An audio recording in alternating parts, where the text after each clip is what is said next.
Welcome to Let Me Fix This. Enjoy the video. You start by making sure the laptop is awake and plugged in so power-saving changes don't interrupt steps. Once done, close or disconnect any external monitors so you measure the built-in panel only.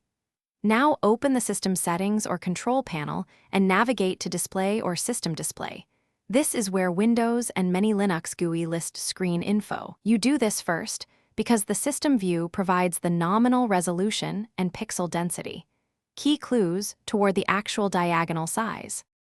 You now gather the technical data that lets you calculate display size. Look for the native resolution, say 1920 by 1080, and note any scaling percentage, because scaling affects perceived size but not the physical diagonal.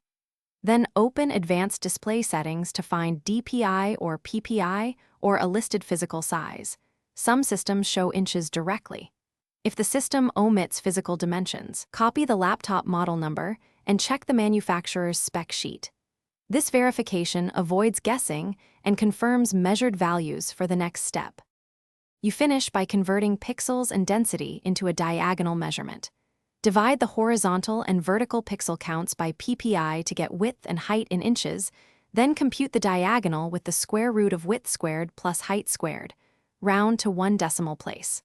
Once done, compare your result to the manufacturer spec to verify.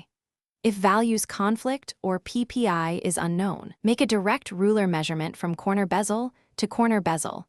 This quick manual check resolves most discrepancies and confirms the true display size. Thanks for watching. If you found this helpful, don't forget to like and subscribe.